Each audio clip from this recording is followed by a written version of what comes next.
Hello and welcome. You are his Hideaway this week with Jeff and Becca, and we are looking at Asterix the Legionary. Mm-hmm. So. Okay, so in the chat we've got Critical Cripple as usual. Hi Dave, woof to you too. Hi there Ring, see you. I'm not going to make a fool of myself by making that sound, but we all know Ring likes to be the knight, so that was fun. Anyone else? No. Okay. I've got live chat open, but I haven't commented yet. But yep. So anyone else who's going to join us in future, anyone else who's going to join us during the stream, who's going to watch us in future once we're finished going live, hello, you're all welcome. I hope you enjoy. So, Asterix the Legionary, and I get to have fun with this one because there's a lot of history and there's bits of Latin, and this one's going to be fun.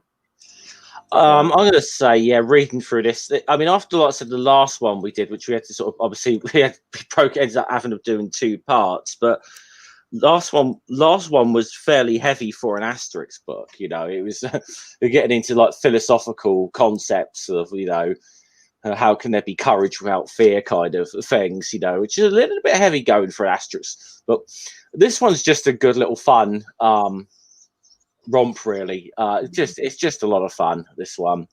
Yeah, it's a sweet little story, and I think what I like about it as well is very innocent. It is very innocent. Without giving too much away right from the start, it's very sweet. We see how sweet Obelix is in this one. Yeah. Which is nice. And we see sort of he's an alright bloke. He's aged well for this one. Yeah. So his attitudes towards women, go for that. Yeah. Yeah. So anyway. Should we have I think. Yeah, so let's just dive into this then, shall we? Yeah, cool. Right, so there we go. Nice little map of Gaul there. I do like these Kindle editions that they've got these. Yeah. Well, yeah, I'll get it up to about 200 for this, I would, yeah. Cool. Unless you want to obviously, unless you want to like really specifically zoom in on a panel, then I tend to have it like 400 for that, but. Cool, let's go for here then. Yeah. Right, there we go. Okay, so in the village, we've all got to know fairly well by now.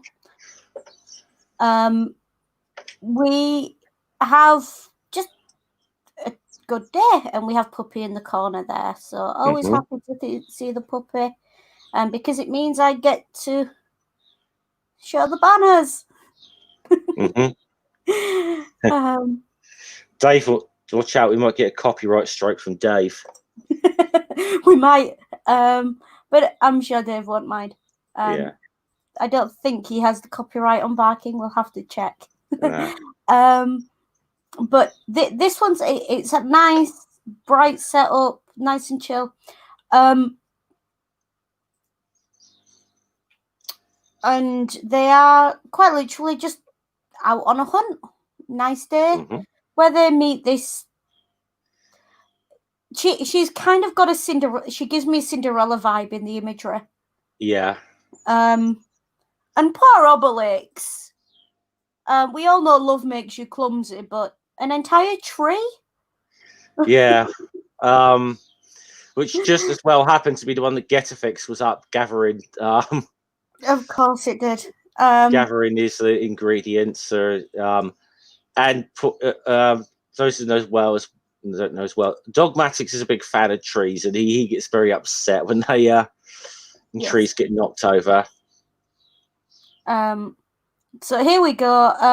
I do love this panel. I want to show this because this is just a classic excuse for the clumsy, which I am stealing because I am very clumsy. It's an untidy sort of forest. Trees all over the place, That's right up there with the walls have got something against me. Yeah.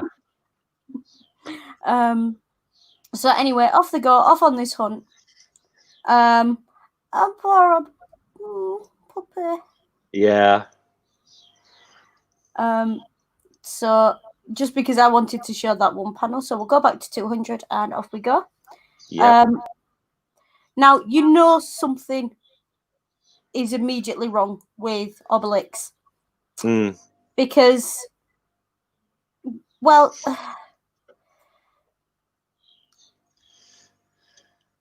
I don't know how to say this because it's quite heartbreaking. Obelix goes off with food. That's that's quite worrying. It is incredibly worrying. It's like when a dog goes off its food. If your dog goes off its food, take it to the vet. But it's kind of like that. The thing is, well, I don't know if you saw the panel in the middle here as well. You can see Dogmatics is getting a little jealous, actually, as well. You notice? Oh, okay. Hissy's muted for a moment for some. Okay. So yeah, so I can't go forward with this on the Zoom because unfortunately Hissy's in charge of the Kindle today, so I can't really go forward for too much with this. But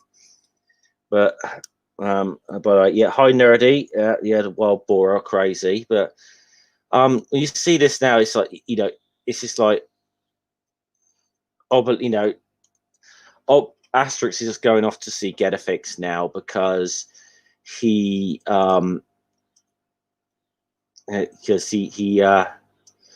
sees there is something deeply wrong with Obelix. He's not eating. Well, we said not eating. Just two boars. That's a. Oh, I better have a look at him. That's about as far as I can actually go on the page right now. Till Hissy gets back. Sorry about that, folks. I love my dad, but his timing's terrible. Yeah. Okay, I kind of sort of tried to describe what's on the bottom of the page. I couldn't really go on too far because you're in charge of the Kindle today, so. Yeah. Okay, yeah, no, so here we go. They're off eating, and this one, again, this is the moment where you know with Obelix that something's not right. Yeah. And this is worth putting up full screen to show you this. He's not hungry anymore, and he's only had 2 balls. Yep, which for him is that's not even a starter for him most days. From the impression we get, which then our friendly neighborhood druid confirms. Yep. So there's your setup. Obelix is in love, and he's got he's got a huge crush on this young blonde lady in the village. I do think it is. It. One thing I will say just from here, so we can sort of see the whole thing as it goes. It's very sweet and it is very innocent the way he responds to her. Yeah, and I do like it, and it really stands up to time. You know, like I seriously, men take note. Men take note on how Obelix approaches this.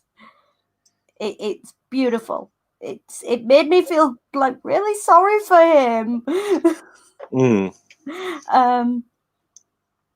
So yeah. Anyway, here we go. So they realize. So bypassing her in the street now, we know that he's in love with her. So, and she's clearly gone off to finishing school. Now, I don't know about you, Jeff, but I read her in a very sort of Southern Belle American accent. I could imagine. Oh, I could imagine so, probably. But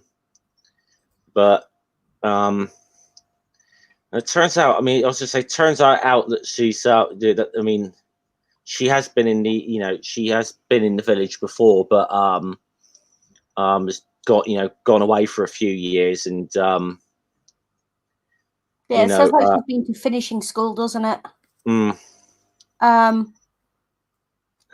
which I don't know much about the tradition of finishing schools. It's very, walk around with books on your head and learn which fork to use when you eat your oysters. So clearly not my kind of thing at all. A fork is a fork is a fork. But she's quite sweet. And she likes dogs, so she gets a plus from me.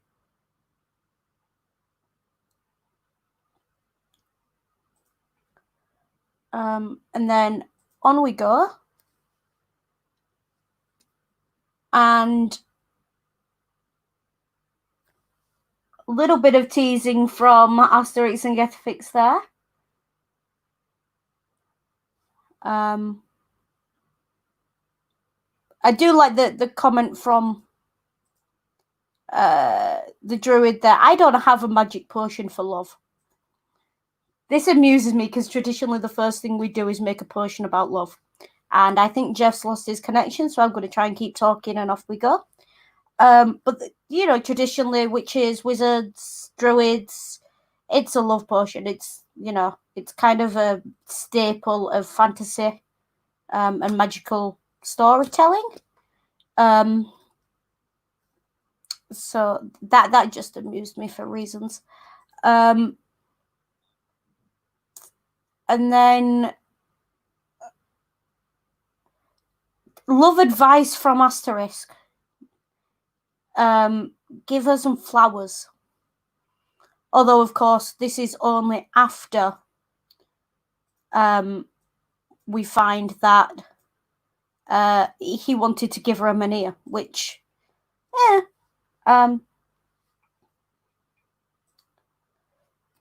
so, yeah. Although I think it's a different kind of issue there. Yep, Jeff, I see you. I kind of figured that, but I'll try and keep it going best I can. So everyone's going to get to listen to me babble on for a little bit until Jeff comes back. Hope you don't mind too much.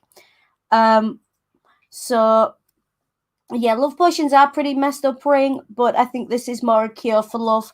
In the parlance of the Potter books, just shove a beeswax down his throat. No. That's just me being typical Harry Potter fan there. But let's have a look. So off we go. And this, again, another sign that Obelix is really, really off his game. He's kind of nice to the Romans, which is just love makes people do crazy things. This is the only explanation I have for this. But he's picking his flowers, and I will say they are some nice flowers. Although he does bish bash bosh the Romans about a bit. This one we have here. I am not going to try and pronounce that, but the Latin here is, let's have a look. Literally just asking, how are you? If you ever want to ask someone how they are in Latin, that's how you do it. As in, how are you? Have a nice day.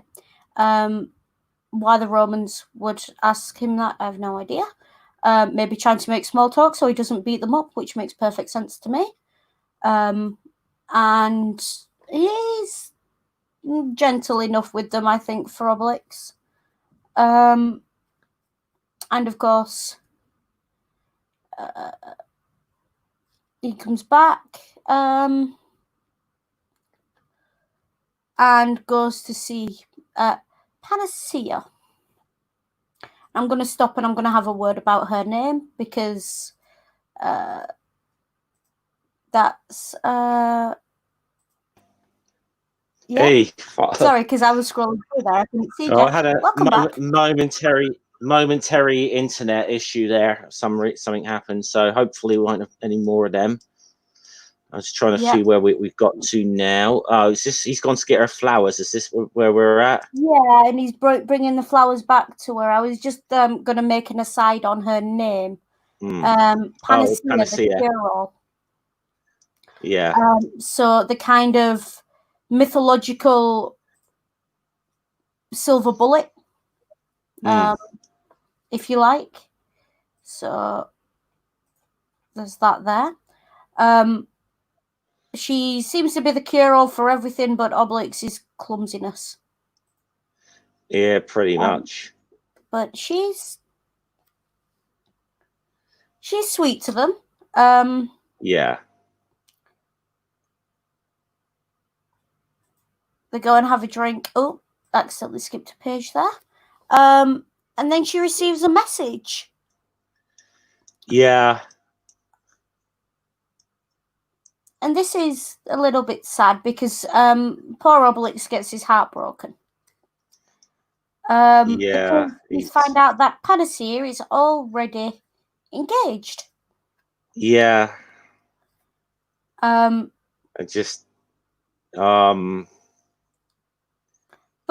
I mean, do you know what, fellas? If you're out there, if you're going to react to someone you kind of hoping to court already being engaged, this is how you do it. Be polite to their face, and this goes for the women as well out there and anyone else, right? Be polite to them, be civil, do your crying and your delving into your ice cream when you get home and you're away from them. They don't need to see that. It's not their problem, it's yours.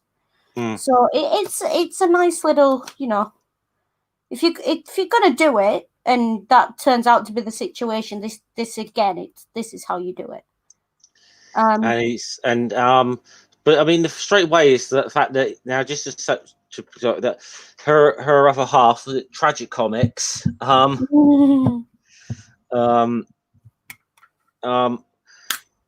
he's been conscripted into the Roman army. He's off to Africa, and even then, I've got to say, Obelix is being like, "Don't worry, we'll go and find him. We'll go and rescue him, and so you'll see him again." Right. And I've got to say, and of course, Asterix is like, I'm really right down the bottom. Asterix, I'm really proud of you. You brave when you heard Panacea was engaged. You didn't even. And then the next page, the next panel, right there down near the bottom there. Here's the. Yeah, right down at the bottom there. Now he's crying his eyes out. Okay, so just while we're on this, because this is the point at which I want to have a word. Conscription in the ancient Rome. Okay. You can tell, seriously, our glasses are coming off. Okay. Conscription didn't work the way we think of conscription, first of all. If you were conscripted, it was for the duration of a campaign. So historically, it's why Alexander the Great soldiers hated him by the end, because he just wouldn't stop and they all wanted to go home. Yeah. So basically, you stayed until the general at the front said, "Okay, we're done," and then you went home. So it wasn't like a set period of time. It wasn't a lifetime conscription or anything like that. And actually, looking at this, the war they have picked, or the battle that they seem to be basing this off, is kind of okay, sort of the right time scale. It's we'll get into it more later, but it's AD 46. Now, considering that these were supposed to have started in AD 53, yes, Ring. This is the one, yeah. Asterix. This was a member of this. It's actually what I'm just actually looking up on the battle you're on about now. And yeah, they actually got just one of the names right. Actually, yeah, they did. Yeah, we'll get into that. We'll get into that maybe a little bit more when the names come up a bit later. So definitely wouldn't mind getting into who one or two of these people were. Yeah, because it is very much also there is it's quite a historically accurate for Asterix, especially. It's quite historically accurate. So let's have fun with that a little bit later on, I think. I think so, yeah. But before we get to that, we have to head out and see the chief for permission to go. Yeah. Chief, of course, happy to do that, and they are going to monastery. It says that it's Tunisia. Tunisia, yeah. Um, and the plan to do this is I think the plan to do this is Asterix and Obelix are going to join the Roman army. Is the plan. Good luck with that. Yeah. That's its own lot of fun military jokes in this. Ring's going to be killing himself laughing watching this. So anyway, off they go. Yeah. And again, you can tell Obelix likes her. He leaves dogmatics with her. Now, have you noticed this? They're right down the bottom here. Have you noticed the way that dogmatics has been reacting to Panacea all the way through this? Yeah, he didn't like her. He's been growling at her because it's like he's jealous. He's actually jealous because Obelix is paying more attention to Panacea than he is to dogmatics. He's not used to that. But then suddenly, right down the bottom, hands him over. Oh, isn't he sweet? And then she gives him a kiss on the head. And now dogmatics is smitten. Yeah, he's madly in love. Yeah.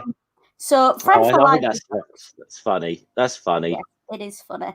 And that becomes a little bit of a running gag in this one as well. She kisses someone very platonically and then magically fall in love with them. So maybe there's something in her lipstick. Yeah.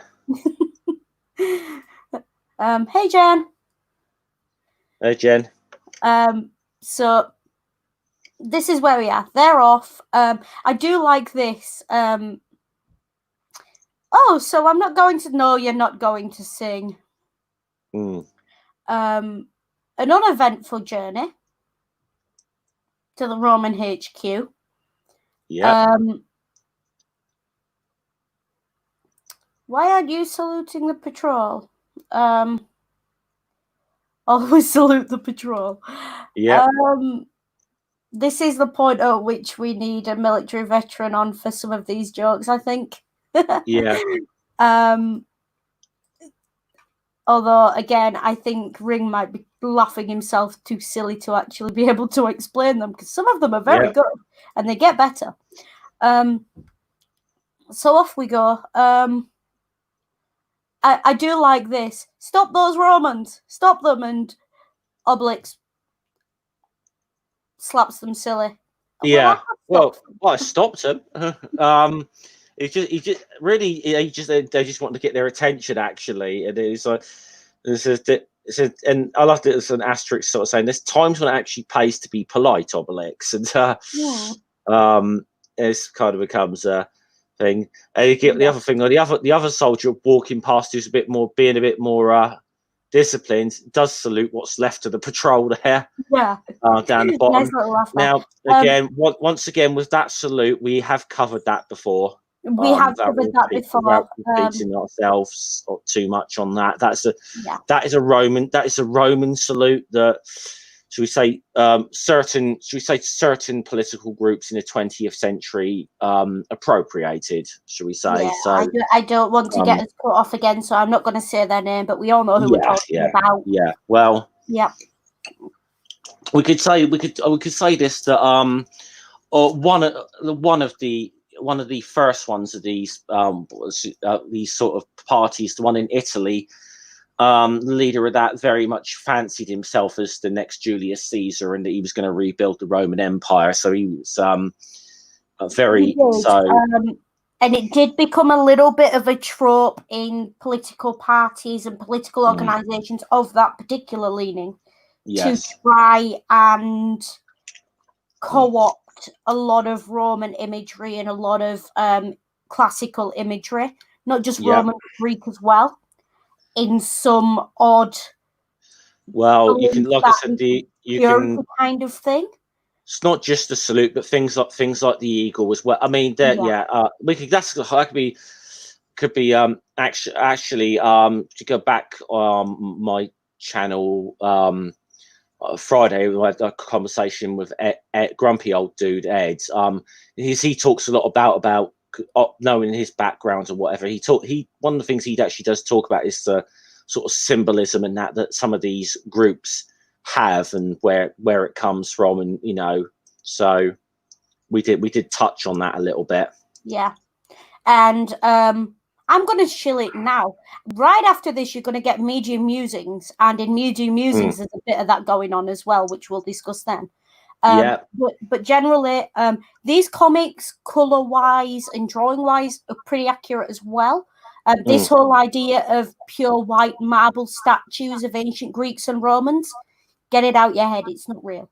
They were heavily painted, brightly painted. Very heavily coloured, yeah. That's a lot of that's pure Hollywood. It's the great big white.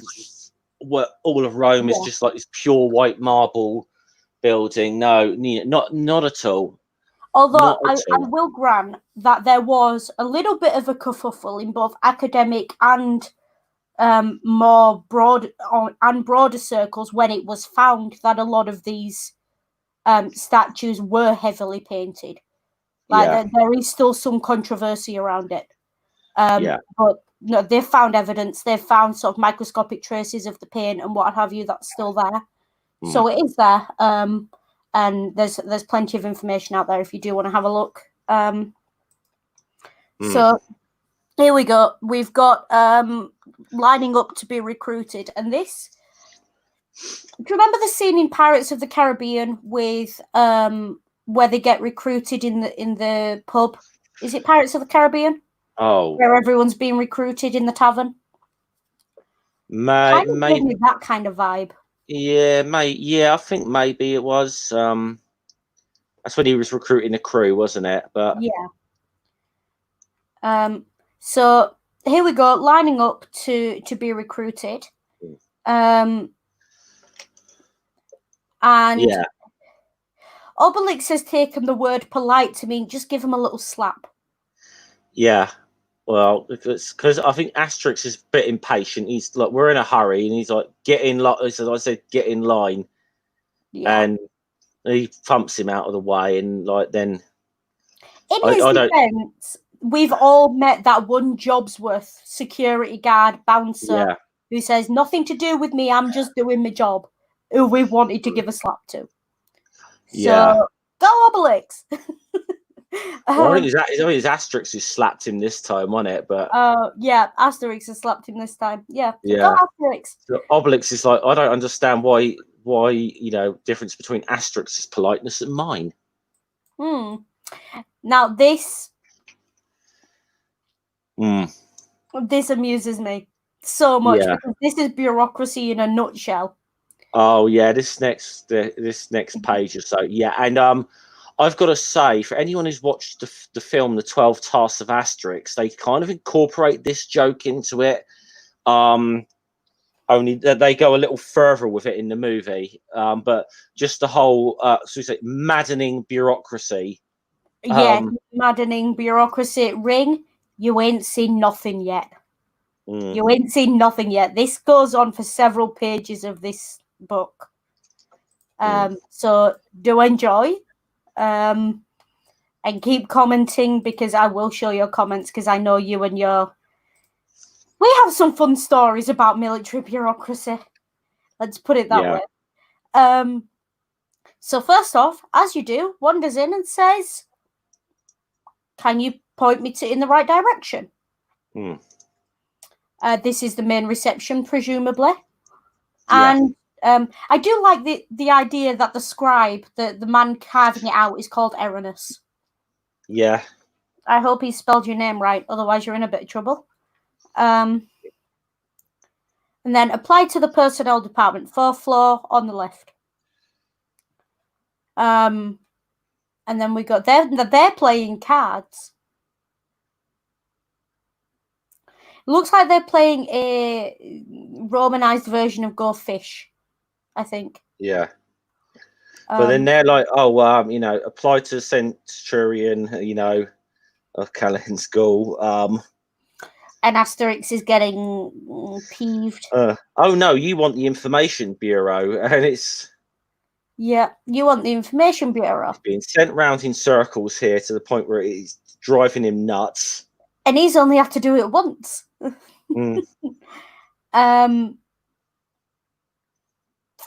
Yes, Asterix is very polite. Knocked the poor guy off his stool.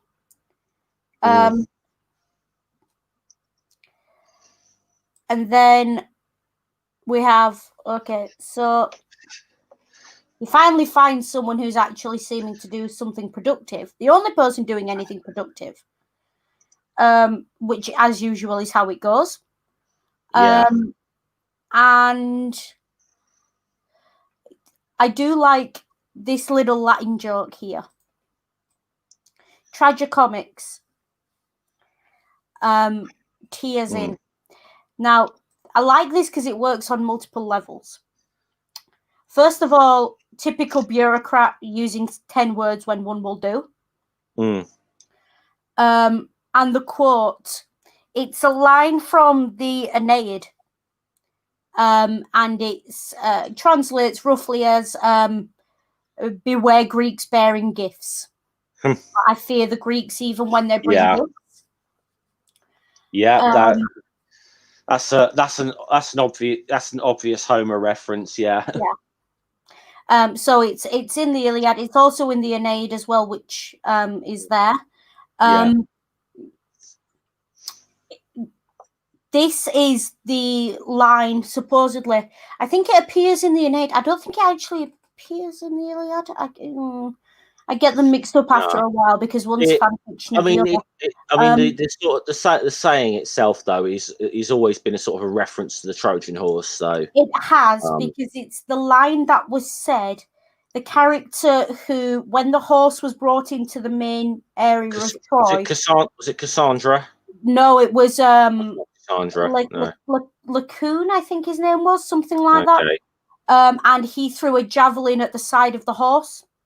Yeah. And it vibrated and it nearly echoed and gave the Greeks away.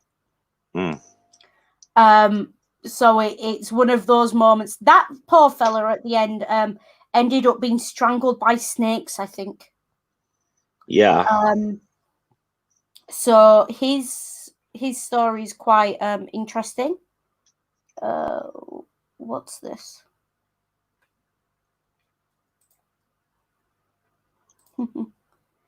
Cool.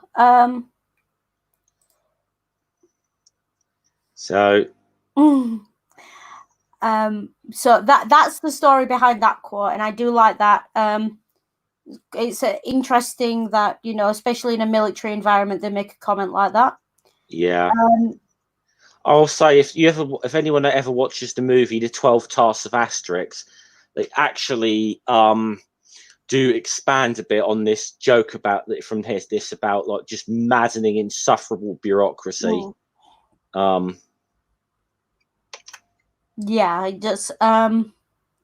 So, and then here they go and queuing up to join the Legion. Yeah.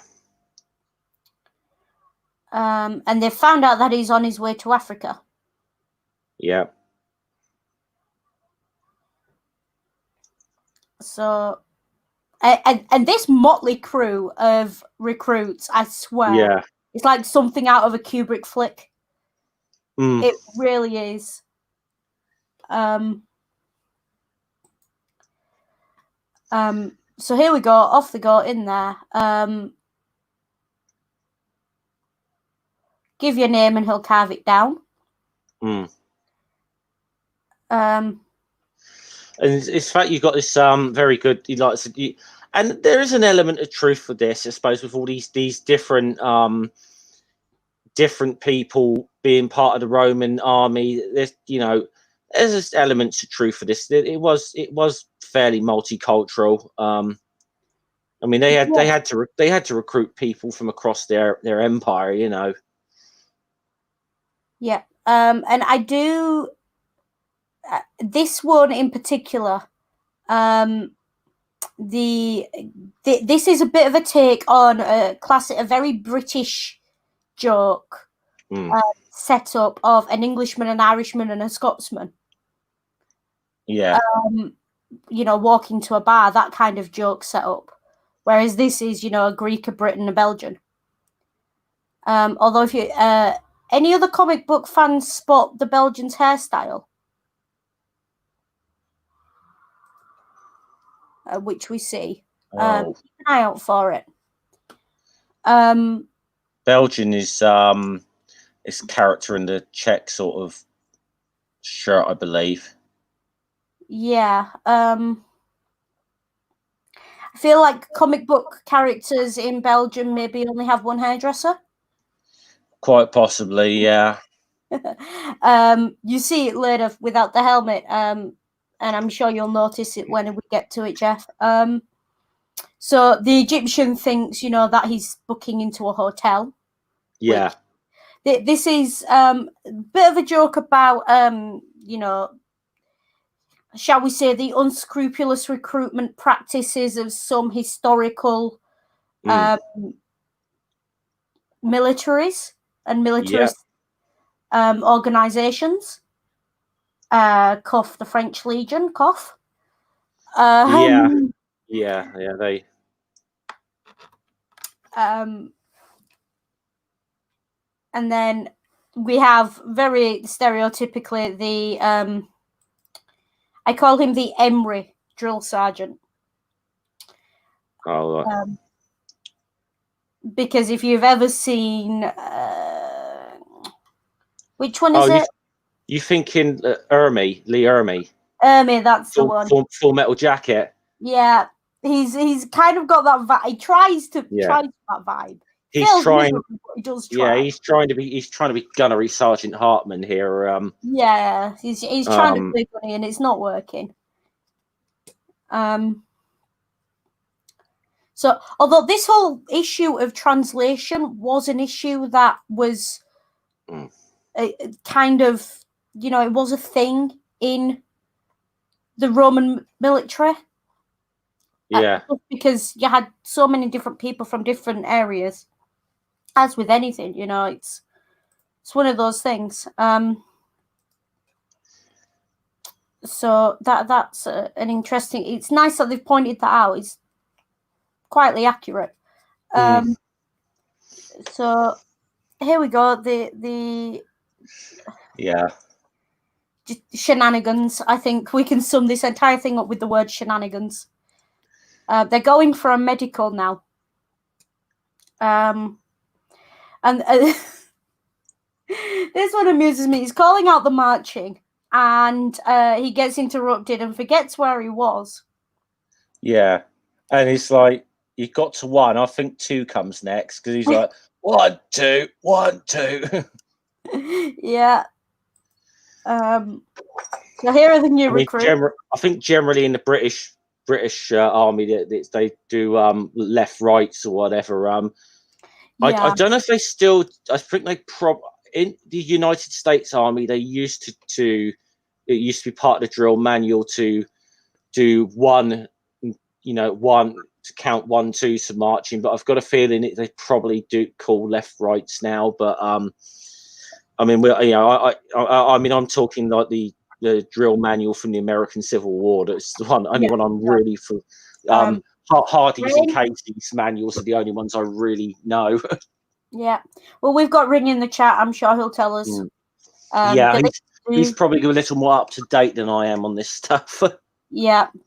Because it kind of traditional in British Army films, isn't it? It's sergeant at the front, left, right, left. Yeah. You kind of rides. I got a feeling the Americans sort of adopted that now, but yeah, I mean that's fair. It's clearer than counting numbers, I presume. Yeah. Well, one is your left and 2 is your right foot. That was but yeah, like I said, the drill manuals, the United States drill manuals I'm familiar with are from around the time of like the mid-80s, the American Civil War. It was Hardy's.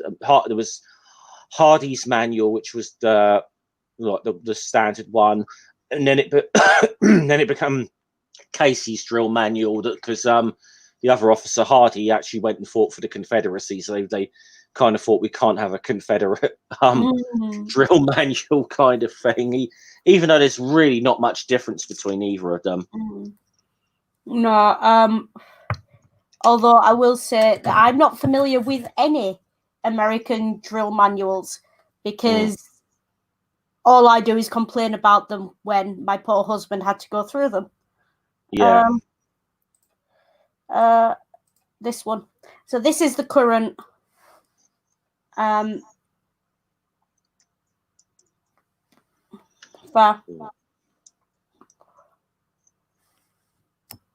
So for those who are listening and not watching the screen, they don't really call out time until after reception/basic, and then you never really drill after you graduate.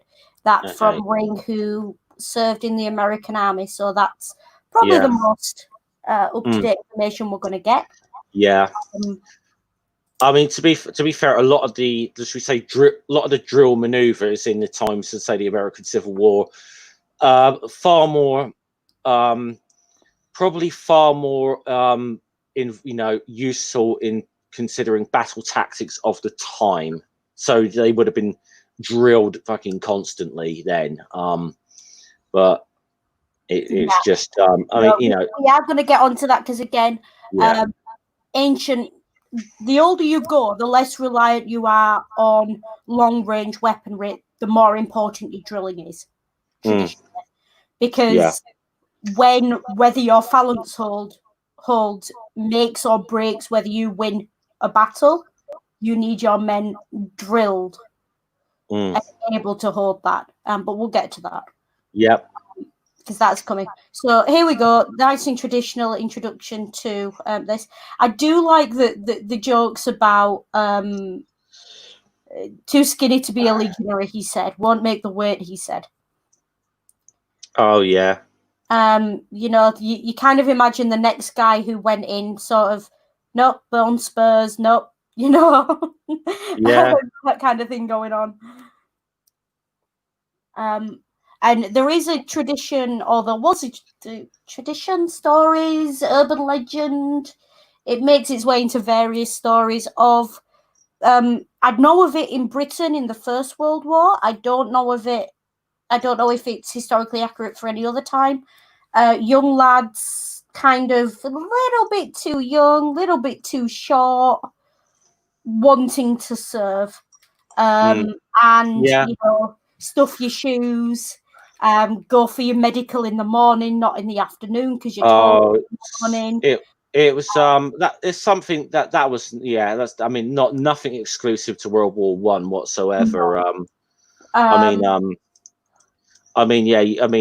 Definitely had I think you can think of a number of wars, especially any wars where they've had to, I could bring the American Civil War up again, where they've had to suddenly call on a huge bunch of volunteers. Instead, any time when that's happened, then there's a lot of people. There's a lot of people trying to get in. Boys joining the ranks. And sometimes even women pretending to be men who've joined up. This happens. This sort of thing. This happens.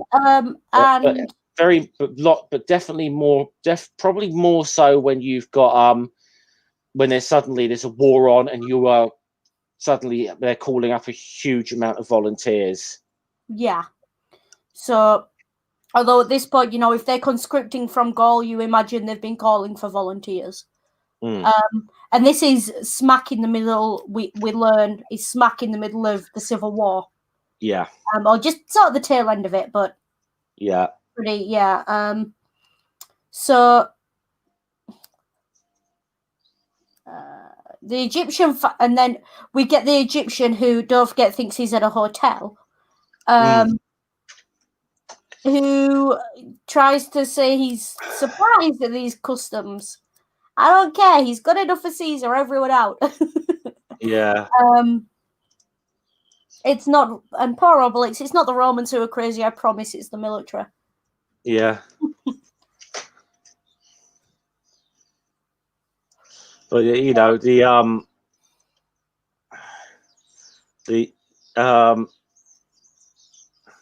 and you got this one guy here who can translate between the languages, and it's like at first the centurion said, "Who asked you to translate?" And they're like, "What did the centurion say? What did the Goth say?" He says, "So you do want me to translate?" And then he got Asterix. So I said, "Look, we're not here for the fun of it. Just tell us how we're supposed to go about." Yeah. I do feel like there's a lot of sort of what's the word? Is it malicious obedience or something like that? Yeah. Where I'll just say this: when you get onto the next page, watch the bottom. Watch the bottom page for the sort of symbols. Yeah, no, I'm aware. Yeah. So this is now they're going to collect the uniform. The little joke at Obelix's expense here again. Yeah. Medium uniform. Don't be silly. So yeah, give Asterix a small uniform. Obelix asks for a medium, and he's like, "No, you know, it's like you are not a medium, okay?" Yeah. Now I am scrolling quite slowly for a reason. Yeah. Because essentially they just go through the process of this going on. And there's a little bit of effing and blinding going on. I'm going to scroll down to it quickly. Yeah. If anyone's, but just warning, some of the symbols used to translate how the Goths would have been swearing are problematic. Go back to our stream on Asterix and the Goths. We talk a bit about this. It's not that we don't want to address it here. It's just that we don't want to repeat ourselves every time we come across some of this stuff. It's all it is. So it is there. Warning of it. There's other symbols there as well. But I am going to turn the page to here, I think. Yeah. So anyway, here we go. All dressed up, lined up in a row. And now they're off for training. Until, of course, you have the one character who decides now he wants to discuss pay. Yeah. I feel like this guy would make a good union leader. Yeah. I like this guy. He's standing up to him, like I said, 2.5 sesterti. I said, "You must be joking." Like, you know, we're not just like. Where do you think you are? Yeah, it's like malicious compliance. That's what I was saying. But what I like about this is there is sort of a tradition, and I know there was in the French Legion. I think there probably is in. I hear stories from American friends and family. You know, your recruiter promises you the world, and then when you get to basic, nah. You know, so it does happen. So just a recruiter calls you, get it on paper. Yeah. And this is you get really down. You get right. Did you see that one in the middle about language ring? But yeah, I do like this one. Where do you think you are? I know where I am. What I want to know is whether it's worth staying. Yeah. And then the Egyptians, afterwards, like the Egyptians sort of saying, he says 2 sesterti is the maximum price for this class of hotel. So the Egyptian still hasn't worked out that it's been conscripted yet. Yeah, he never quite does, I don't think. Yeah, I'm not. With that, I feel like there's. I don't know if there's some sort of racial undertones to that joke. If there is, I apologize. I'm not aware of it. It feels like there quite possibly might be, just because of how far it's kind of carried. Yeah. If there is, that's a very French thing. It's not something that translates that I'm aware of.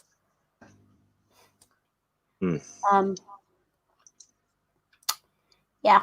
First rule of the military: recruiters lie. So, I don't know if that's a national stereotype or not, because these comics do them. But yeah, there's a few. But I love this right towards the bottom of this. you'd see these.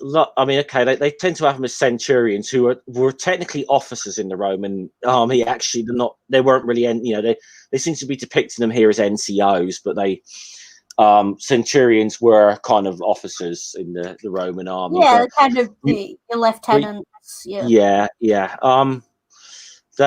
You kind of see though. Basically, with this, these guys seem to be leaving a bunch of broken,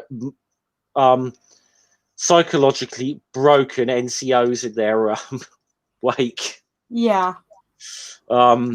See, normally it's supposed to be the NCO breaks down the troops or whatever and installs the discipline. No, it's you got these NCOs in this. They keep just going away with their tails between their legs. Yeah, there's some great jokes here. The food joke I love. Everyone knows that traditionally, military food is not great. But this is so they're all lining up for grub. Well, I loved it. Yeah, I loved the fact they were run for. But another one here. I mean, when they're going into like they're basically all going in there commiserating in the Centurion's mess. Yeah, and I do like the running joke in this one because Obelix has observed that they're leaving these Centurions in the psychological state he was in after seeing Panacea for the first time. Yeah. And they all seem to be carrying this joke and asking if the latest Centurion to come in weepy is in love. And of course, it is nice and traditional, the lonesome man at the bar crying into his pint. So there's that as well. So, and you got there. I mean, you get into this when they go to their meal, whatever. You got there. The Egyptian wants to see the menu, and then of course, they bring out this blooming stew or soup or whatever it is they're bringing out here. Slop, I think. Yeah. By the color of it. Yeah. It's not pretty anyway. It doesn't look particularly appetizing. And it's a every day you'll be getting corn, bacon, and cheese all cooked together to save time. That's what this stuff is. It says down the bottom, and they're not. None of them are impressed by this. So Asterix and Obelix decide they're going to go have a word with the cook. Yeah.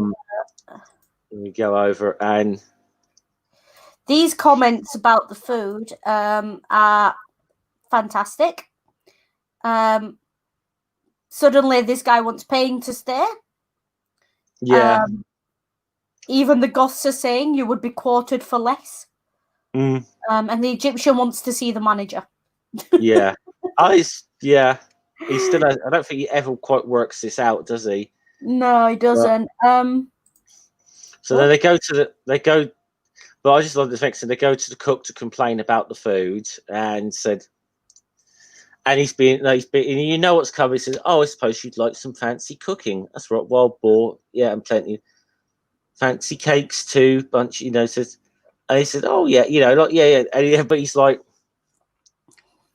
and then of course he shouts, "Get out, Rob! You're going to be in the bloody cooler," kind of thing. And this is what happens. That's what happens. Would you like to make the reference to the Great Escape, or should I? The cooler. Well, I mean, I don't think we really need to go into it too much. Anyone who's seen that movie, the cooler is where they used to keep throwing Steve McQueen. It was the place to go. You were sent in isolation. I suppose they did it. I suppose they've had stuff. They would have had stuff like guard houses or whatever that they send people down to cool off. I mean, of all the punish Roman soldiers, that would have been one of the least painful. There are quite horrible stories of stuff the Romans got up to punish the soldiers. Well, I mean, probably the most notorious one is decimating the legion. Yeah, which was a punishment for any legion that was shown. Generally, it was shown to be coward shown cowardice or something in battle. That effectively they walked around long, picked out every 10th man, and then his nine colleagues around him killed him. Basically, they had to beat him to death. Yeah. Now, on one way, it's a bit of a weird thing that you are literally killing 10% of your army or whatever. But it was a sort of it was generally almost it was kind of almost. I mean, I think it was most notoriously done by Marcus Crassus in the sort of Spartacus slave revolt. He very little when a lot of the Roman soldiers were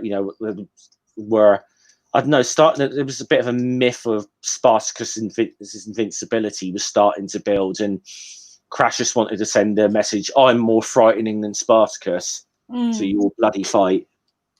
Well, I mean, when you look at what happened to Spartacus at the end of it, yeah. Again, the ancient Romans, for all they contributed to history and everything else, we're no better. I will say this. We just do it differently, but we are no better. But they were vicious. Yeah. We just put a veneer of respectability on it. But they were vicious. We talked a little. I mean, we talked a little bit last week about the Spartan Agoge and what they used to do. I think, didn't we? So yeah. So here we go. And Obelix here. Can I be polite to him? Yeah. Straight into his own cooking, which I think is a fate worse than death, judging by the description of it. I do like this. Have they gone? Yes. Right. Go to the market and buy the wild boar and flour and eggs and sugar and crystallized fruits. But before you go, put out the fire under my cauldron. So he's So they've got the cooking to line now. They're gonna this particular little group of legionaries is gonna eat rather well. I mean, I do like this. You've been assigned to the 1st Legion, 3rd Cohort, 2nd Maniple, 1st Century. Bit of a mouthful. It's the way it goes. Let's have a look. So the Maniple is 1/3 of a cohort. So 3 within a cohort. A century would have been originally 100 men, but is just a further subdivision of a Maniple. So they're essentially counting it smaller. I think the Legion was around 5,000 men, wasn't it? I think. I can't quite remember. I'll Google it in a second, but 10 cohorts, about 5,000 men. Later in history, it would have been more 9 cohorts to a standard size of about 6 centuries, 80 men each. Yeah. So let me have a look because I've got it listed here. It's one of those things that I put that there. And then, so until the middle of the 1st century, 10 cohorts made up a Roman legion. Yeah. And then there we go, for anyone who's interested in the numbers. Basically, a lot of blokes, not 12 of them in a row. This is the kind of the equivalent of a unit, as opposed to sort of a modern, if you were a unit within, I don't know.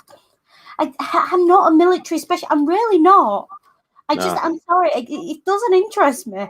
But, the sort of smallest unit of men you'd have in a military setting is kind of what we're looking at here. Yeah. It's very much on that it's like probably like a platoon or something what you're looking at here. I think you'd probably be hard pressed to even find sort of a PALS group who were as small as this, which is what we're looking at. The PALS were a First World War concept whereby they took all the young lads who'd volunteered or been conscripted and put them in the same unit and then sent that unit off to fight. The only problem was that then when the unit got annihilated in the middle of the war, an entire city lost a generation of young men at a time. So that was something that happened and then was quickly scrapped because they realized the impact it had. So by the Second World War, they were even splitting up families, which is the basis of the plot for Saving Private Ryan, whereby 3 brothers have all been put in separate platoons, so they're not supposed to not be ever taking part in the same campaigns. But when you're looking at something the size of what they were doing, kind of difficult. Yeah. Anyway, off we go. So and then I do like this. Present yourself. Yeah. He's not getting it at all. Asterix. I'm Asterix, and I'm Obelix. Others are our pals. What's your name? He doesn't. They don't get it. And he's just. I do love the gormless expression on his face as he shakes hands. There, he's just. Yeah. The pillium drill now. Yeah, that's the pilliums. We said that that's the javelin type thing that the Roman legionaries carried into battle. And something Obelix is very good at. Yeah, it goes straight through the target into the cookhouse. And he says, "All right, I've got the balls, So yeah. And then they get to, and then again, they've got the practice swords here. The gladius drill. That's the name of the sword. The little short sword was the gladius. Yeah. And then Obelix just totally ignoring the sword and just slapping him with the other hand because why not? Doesn't get it, yeah. And it looks like where did he end up going? Because something landed in the cook's pot. But here we go. I do like the name of the centurion here. Dubious status. Given there's some good. I seem to remember there was some. There's some good ones in this. Dubious status. I think there's nefarious purpose. I think comes as an officer as well in this as well. So yeah, there are some very interesting names in this one. We've got. But they're making their plot. But they're making the plots. They said tomorrow when they get them up at the crack of dawn and they'll be carrying sacks of rocks all day. Basically, don't worry about today. We'll show them tomorrow. So everyone eats well. They're happy with it. I do like this. These crossed knives and forks are actually symbols used in the Michelin Guide. To denote a very good restaurant. Yeah, he's given so the Egyptians giving it quite a high rating there. Yeah. So and Asterix decided he's got to be up early. Yeah, bit of magic potion, and this is the hilarious thing, right? They're up and about and getting everyone up before the blooming officers and NCOs are. Yeah. I love it. So, the officers and NCOs pulling the uniform on as they run out. And then calling a porter. Yeah, because they've got to say everyone's got to carry a sack full of rocks on their back or whatever for a route march, and he's calling for a porter. And I do think there is a thank you. Ring, squad, platoon, company, battalion, division, corps, army. So we're looking at a squad essentially. Sorry, that's brigade instead of battalion. He says. Yeah, battalion's smaller than the brigade, isn't it? I think. Yeah, I can't remember. It's corrected it there, yeah. He has corrected it. Yeah, I know a brigade's quite big. It's been a long time since I've really had to sort of look at all this structure. So here they go. The Egyptian's sending for a porter, and he does not like this hotel. So And so they're getting them off on the. They're going off on their route march, and Asterix and Obelix, of course, they're not too bothered, but everyone else carrying a sack of rocks is struggling a little bit. I do feel like there is a precedent for like rook marches and things. Yeah. Like carrying like sort of 30, 40 pounds. Oh yeah. I mean, it's this sort of. I think to anyone who was in the army or whatever, and could go and ask my stepfather about that later. He'd probably tell me about route marches. But so yeah, this is designed to wear them down a bit, and toughen them up a bit. But of course, Asterix and Obelix in a bit of a blooming hurry. So, well, also, say, and then, of course, I just love the fact that you got the NCO there. He's like, "That's falling around now, no dragging our feet." Sort of, and said, "Oh, we'll help you out." I said, "Hey lads, hand us your sacks." So Asterix and Obelix carried a load of them. Yeah, I do like this comment. He passes "Lost your vis comica." Yeah, sense of humor. Sense of humor. Probably Yeah, the best translation. Literally, the strength of the comical sense of humor is probably a better translation. And I love the fact he's going like, "This is." He's trying to tell Asterix, "This isn't the idea at all." He says, "Well, do you want these sacks of rocks carried around or not?" Yeah. Again, it's malicious compliance, isn't it? Yeah. And then it's funny, they come back into the court. They come back to the barracks here. And you got Asterix and Obelix carrying all the rocks, and you got two of the other soldiers just carrying in this deflated NCO. And another one bites the dust. Yeah, absolutely so. And they'll go through them.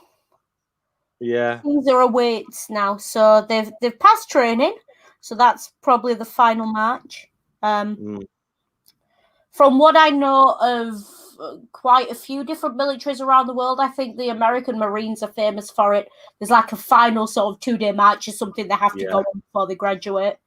Well, I love the fact though that this guy who was broken, who was like had enough of them. He's laughing at the other guy who's got to take. He says, "You can stop laughing," says, "You're coming too, and so's the cook." Yeah, like, you ain't getting off that easy. Yeah.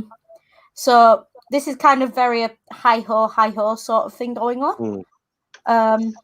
So they're having a bit of much. The officers' ensigns, they decided they're going to stop. They're going to let them stop for a break or whatever.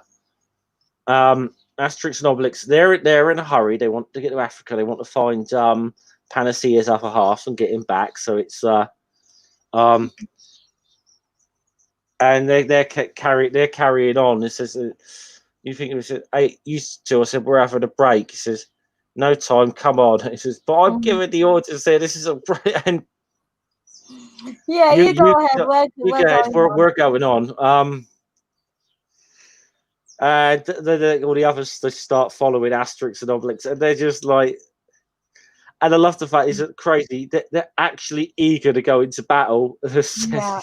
It's just like. And I would say I do love that the translator's struggling with British English. Yeah. This comment from the British soldier there. So we've got our how's this ferratic salt? Our centurion's Zeusless, which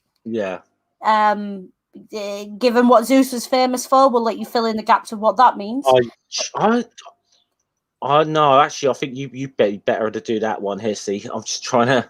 Yeah, Zeus kind of had a reputation of any thinking that he did tended to be done with his downstairs brain. Mm-hmm.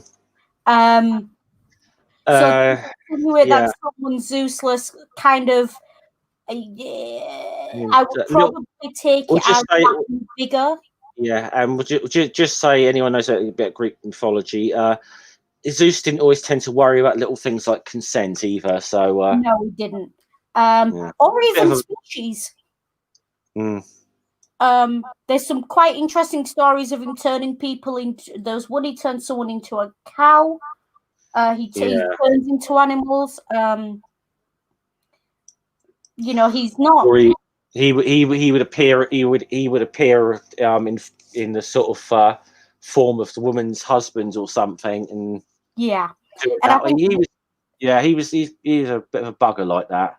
He was, yeah. And the thing is with Zeus as well, he's very much a representation of a bad example, because even the people who were, historically Hellenic polytheists in Greece, in Rome, were not looking at him and thinking, oh, I should do that.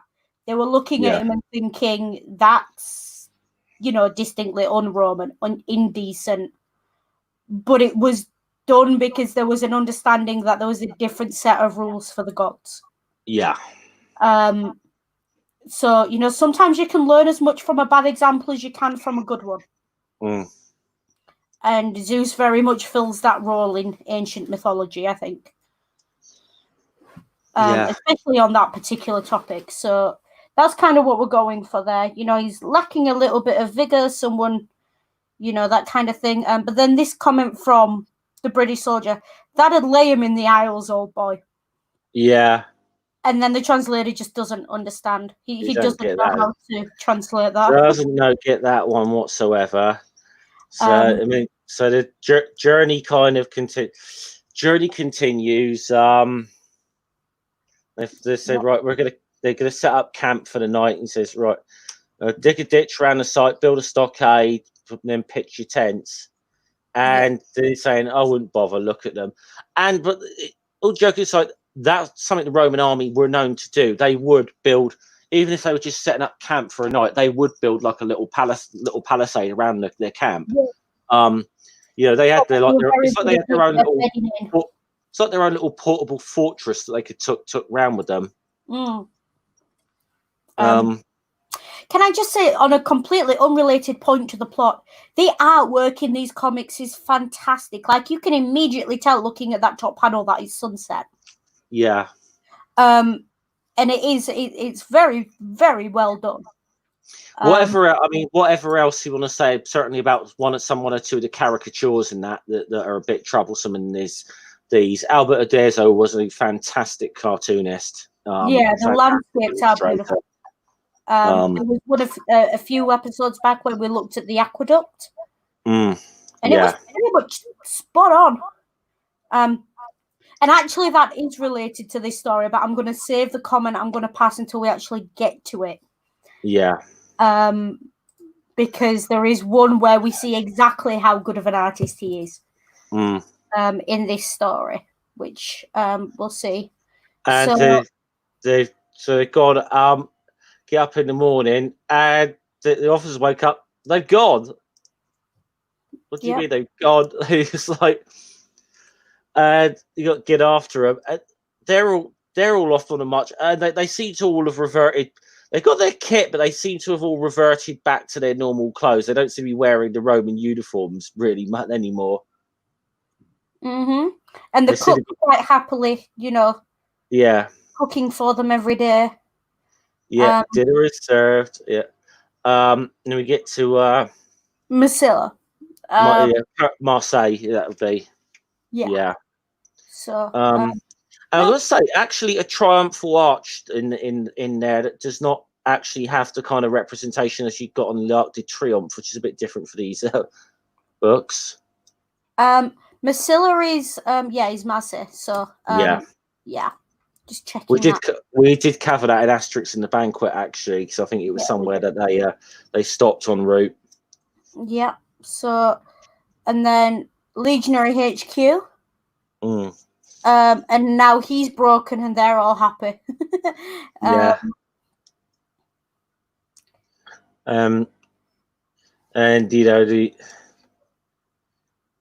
the barracks are in the North Port. Just word of advice, get yourself smartened up before you can't go drink, because they haven't had a chance to have a shave this morning, the officers. So it's like they haven't had a chance to tidy themselves up because the squad buggered off without them. And Comment from the resident veteran there. It's nice and cathartic seeing a drill instructor getting the runaround. Yeah. Yeah, I thought you'd enjoy it somehow, Ray. They absolutely do in this book completely. Yeah, and I will say this whole thing about the Romans shaving was a thing. It kind of, as with most things, it went through cycles of being in fashion, not being in fashion. The soldiers were required to keep a clean shaved face, though, and what have you. Yeah. And there were expectations as such.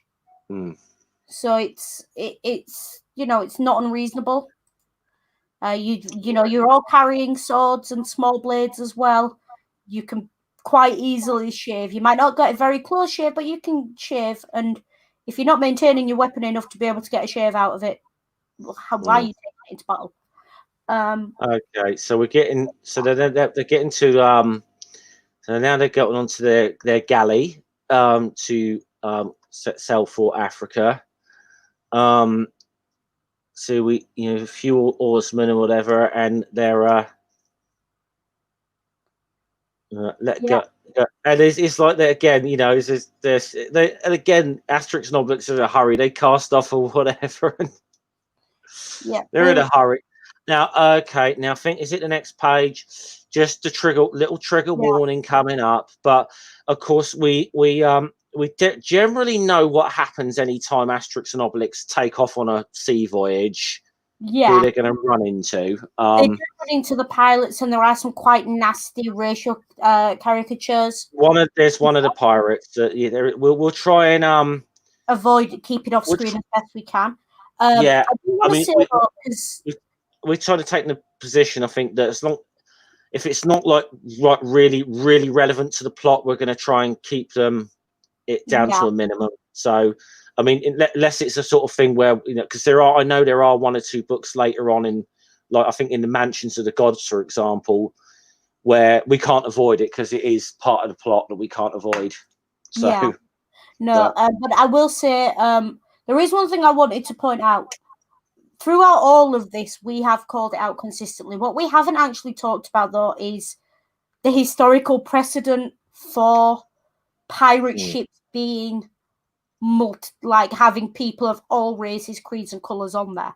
Which was a thing, because a lot of pirate ships, were a combination of runaway slaves, ex-convicts, young men trying to go out and make a fortune, adventurers, that kind of thing. Yeah. So you would have had people from all over the shop.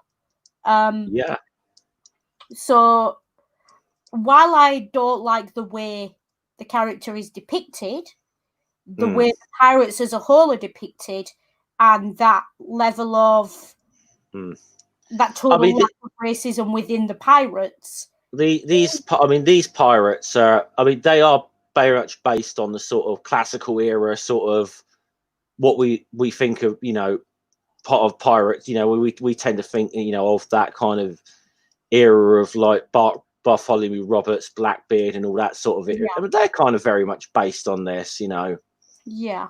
But that is actually true, though. If you look at the actual history of piracy in that era, probably a lot more multicultural and a lot more equal than perhaps a lot of other places at the time. Yeah. I will point out again, they do like making their jokes with these songs, so I'm going to just point this out. Cruising Down the River is a song released kind of circa 1949. Yeah. So again, a nice little piece of historical joking there for people who would have read this as it was released. For the little joke for the parents, I think, of the time in release here. And then we've got the pirates appearing. So they've noticed that the ships are in Roman uniform. And I apologise, there's no way for me to scroll past it and for you not to get a glimpse of this. But again, you've had your warning. So, they're in there, they're having a look. And and essentially they've gone to this. Now, this one is important, and it does show the back of the head, but I do want to show this image because it is very, it's a very important joke that's made in this story. They've been framed by Jericho. Now, I am going to share another page I've got ready for you because you're looking at this. Now, I want to, this is, look at the layout of this image. There is a piece of art by French artist Theodore Jericho. It's pronounced. Called The Raft of Medusa, which I am going to show you because I have that ready. Let's have a look at this. Raft of the Medusa. Yeah, I've just googled it. I actually have seen this picture now. Yeah, you've got it on screen. So it is a nice little joke there that again is just presented and is there without being too thoroughly explained. But I did like it, and it's a nice little visual pun to go with the comments made in the comic as well. It's quite a subtle joke, that one, I think. So it is. It's very subtle, and it's very much, I think, designed for the adults reading it to their children as opposed to anything else. Yeah. So meanwhile, the Roman galley continues on its way, and I'm just going to move this to here while I zoom out because, but I did want to share that, and that's why. That's what I was talking about the artwork in these comics. It's very much, it's clever. It is very clever. And on we go now for the rest of the story. Yep. So get to Roman camp, and that I was talking about earlier about that was literally that's a good representation of what I was talking about earlier about the way that Romans would could look like that, put up an actual fortified camp like that overnight. Yeah. They would dig a ditch, moat, whatever, and with a palisade and some, like wooden watchtowers up there, and it was like a flat pack thing that they actually did this. I will point out that camp layout is very authentic.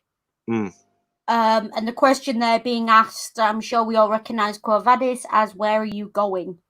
And this is in Thaspas, which we said earlier is modern day Tunisia. Yeah. At the port of Razdimas.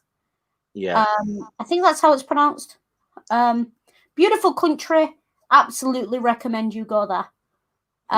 Make sure you speak a little bit of French. Not everyone speaks English. You don't necessarily need to be able to speak Arabic, but make sure you speak some French. That would definitely help. School level French is enough, but don't go there only speaking English. You'll have problems. Ring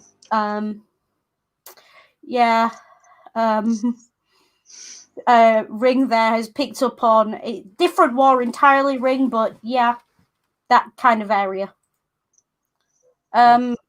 Just slightly down the coast from Carthage, I think. Modern day. Carthage was in modern day Tunisia. Yeah. Yeah, it is. It's still so. It is there. It probably is there. It probably is the big sort of tour.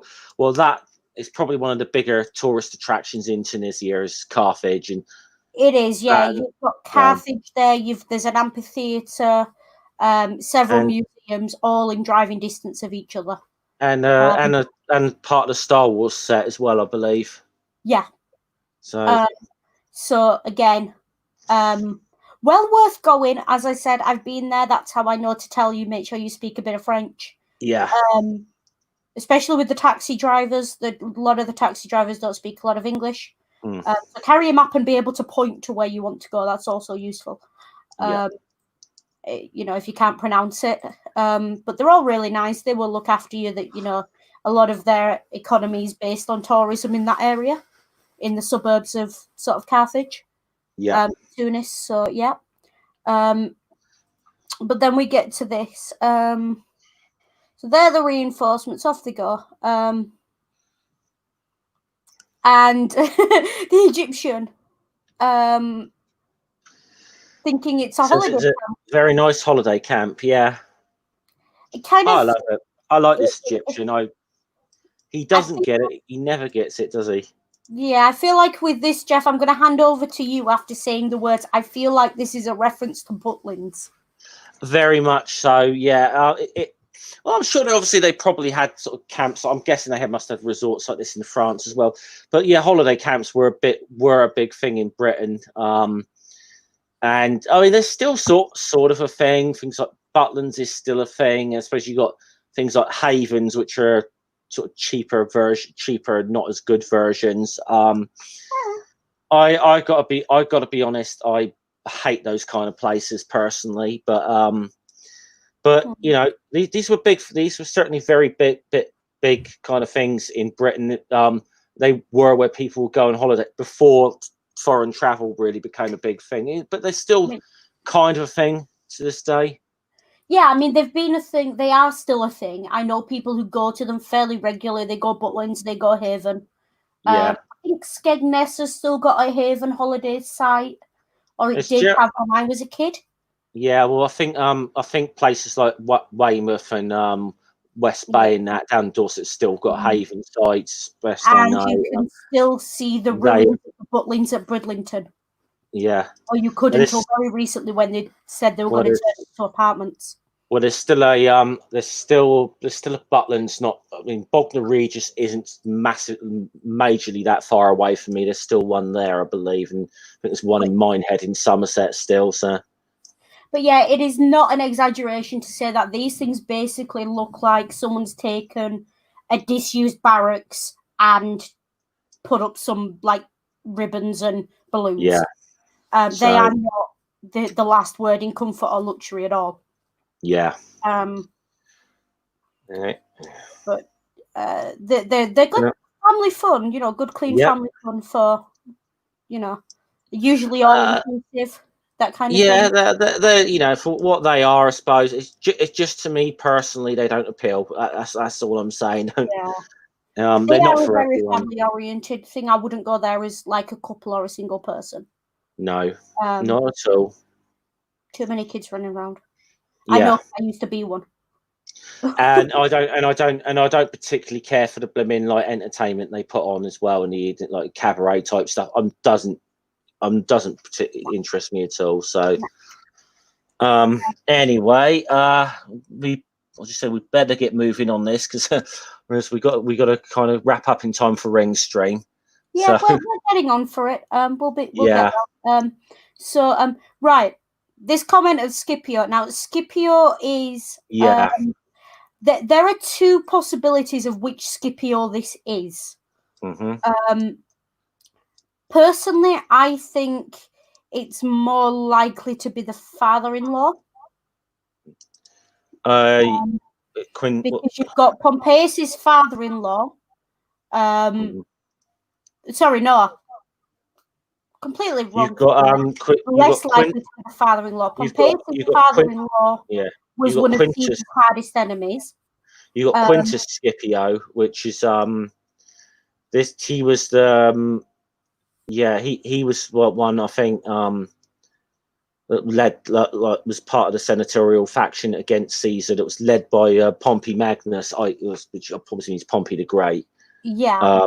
And I think that's but I mean that's the Scipios just say were pretty much a very big, you know, very influential family in Rome going back a few hundred years before this. One of the ancestors of this guy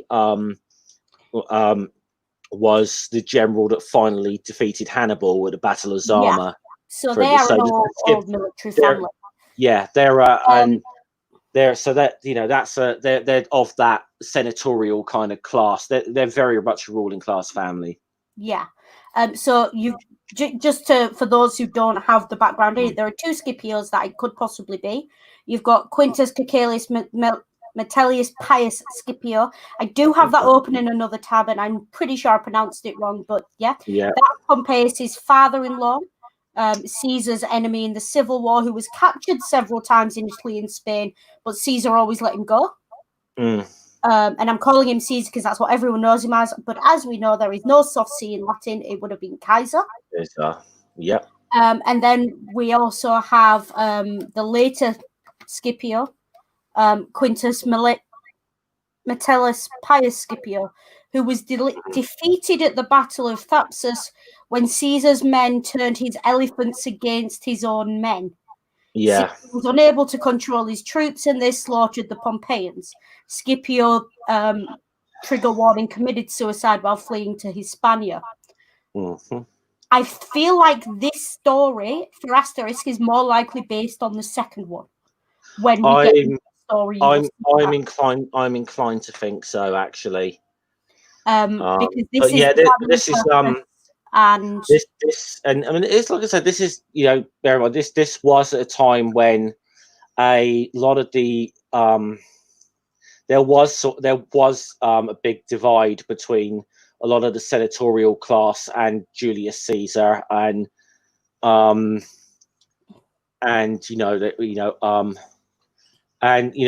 of his big rivals was Gnaeus Pompey, known as Pompey the Great, although because he was like the big military sort of like superstar or something before Caesar in Rome. Although from what I've seen of Pompey the Great's career, he seemed to come in a lot of the time and grab the glory when others had already done the hard work. If I've looked at, that's what I've tended to find a lot of what I've read about his military career.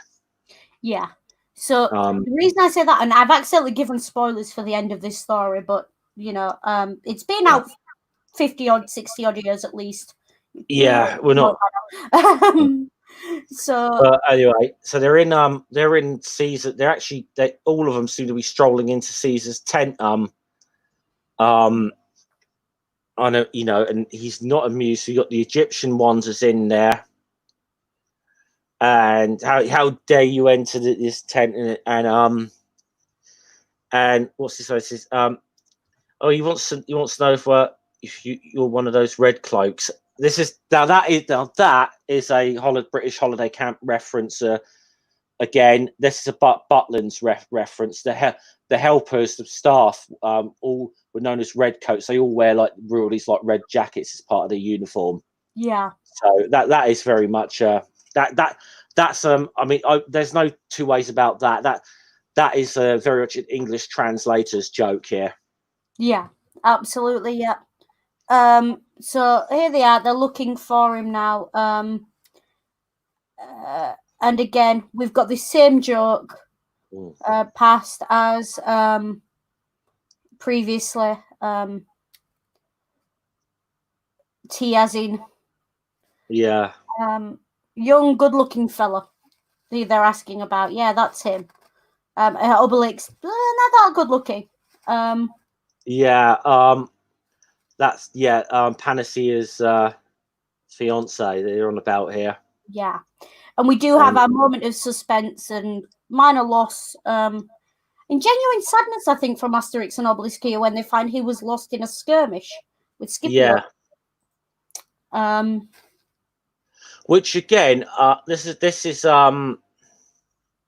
because this says what a kind of fundamentally good, especially how good kind of Obelix is as well. That you think he could be a real crafty bastard here, and say like we felt, then go back and like give the bad news to Panacea, and then comfort his way into her heart, shall we say?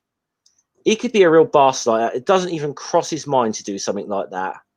It doesn't. And again, this is what I mean by, folks, if you're courting someone or you have a little bit of unrequited love going on, this is how you'd handle it. Take note.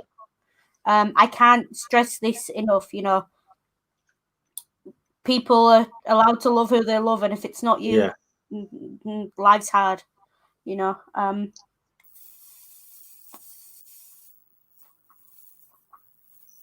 Don't mind me. No, that's right. So I wish I could light up in here already too. I need to get when I'm allowed back out to the shops again. I'm going to get a little disposable vape or something for when we do these streams. You know. Yeah, you can usually get them in pound shops and things. Yeah, I can vape in here. I'm just not allowed to smoke. Yeah, don't bother going to the chemist and buying one or anything. Just go to the pound shop. It's the same thing. Now, I do like the name of the spy. The name of the spy amuses me. Oh, where was it again? I remember this. Why have I forgotten this? Because this gave me a chuckle when I heard it yesterday, actually. He's H2SO4. Yeah. Sulfuric acid, otherwise known as vitriol. Yeah. Vitriolic acid. That was it, yeah. And the character's name is Vitriolix. Yeah. So a nice little science joke. Yeah, I do remember that yesterday. That was and you get about this the spy here, Vitriolix. He comes back and saying like that Scipio's making preparations to attack Caesar. He has very before we move on to that, I would like to point this out. Yeah. The password. Because again, the Latin is my area. So the Latin is, let's have a look. I've got notes on another document, that's why I'm clicking backwards. I can tell one of them is like enter entree. Yeah. So it translates as he is worthy of entry. And I did a bit of Googling around this and I found out that this is the words by which a watchmaker was accepted in the Watchmakers Guild of Geneva which was founded in 1601 with these words. Yeah. So these words are a rite of passage. So which I found just interesting in general. And I will probably Google around a bit more later. But here we go. He's arrived and he's going to see Caesar. But the rookies want to see him first.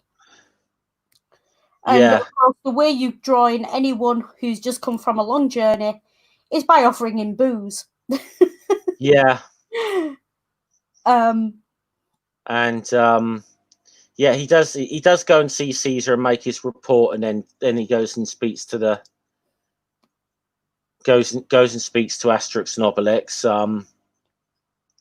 Yeah. I do like the line here. Where's Scipio's camp? To the north. Can't miss it. Once they massacre you, you're there. Yeah, I love it. Yeah. Have some refreshments. I think there's supposed to be some seafood souffle left. So seafood souffle, like, because they're getting some, they're getting the fancy food from the cook who they've straightened out, aren't they? I love it. Oh, did they? I'm assuming souffle does not get cooked by military cooks very often. This entire page is a little bit biblical. The man being questioned at night, and there's a comment about crying in the wilderness at some point, which is very I can't decide whether it's St. Peter or John the Baptist. It could be both or neither. But it is there's a little bit of it going on. But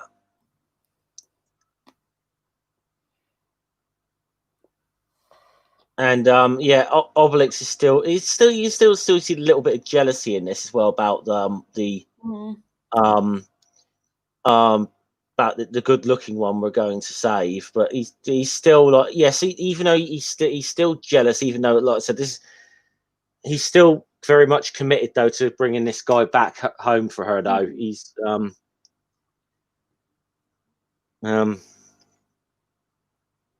so I do like this, the confusion caused by being told to go find 2 Roman soldiers. Yeah. Not going to start crying in the wilderness, are you? This comment here is a bit of a, I'm sure that we know enough former Christians who can. The first bit does feel a little bit St. Peter, whereas that line is definitely a reference to John the Baptist. Yeah. But yeah. So they've gone. So they're going off to the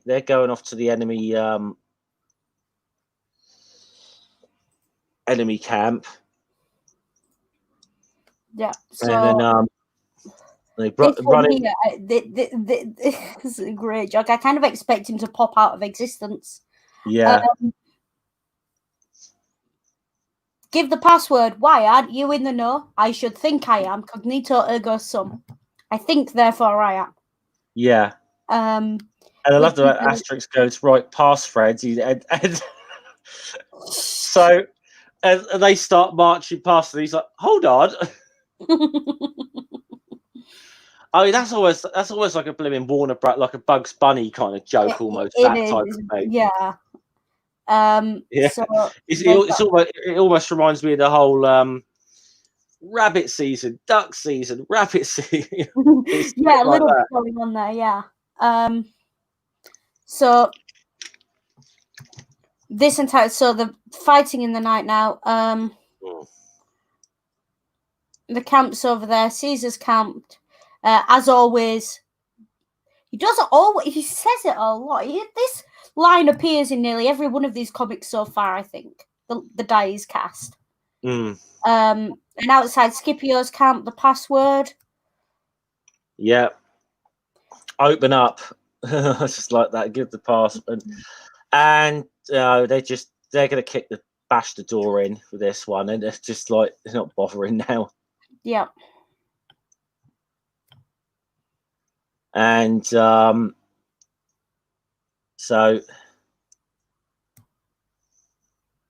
I do like this line. Romans are like oysters. You can't have too much of a good thing. Yeah. I love that.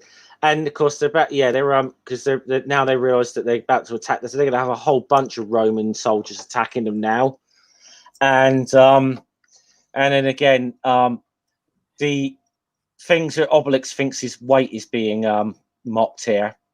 Yeah. Do you think Caesar's throwing the full weight of his troops against it? I do. He's like, I don't weigh that much. So try and find out, trying to find out the prisoners are. It's quite obvious that poor Obelix has been bullied a little bit about his weight, because he's very sensitive to any mention of anything that might be. He's very sensitive. I can't imagine anyone bullying him for too long, though. Maybe teasing a little bit. Yeah, I can't imagine he's going to get bullied for too long, given how strong he is. Nah, but he's one of those sort of gentle giants as well. So this. Yeah. And and this is the thing, like Asterix and Obelix, I think they've like I said, they've now the Caesar's army's coming in behind as well. Yeah. And so they've got in, they've found the prisoners, and I do have to admit that he really is drawn like some kind of Prince Charming Kendall crossover, isn't he? Oh, he absolutely is. Yeah, Tragic Comics absolutely is. And we've come to look for you. Panacea says how wonderful, and Obelix, don't mention it.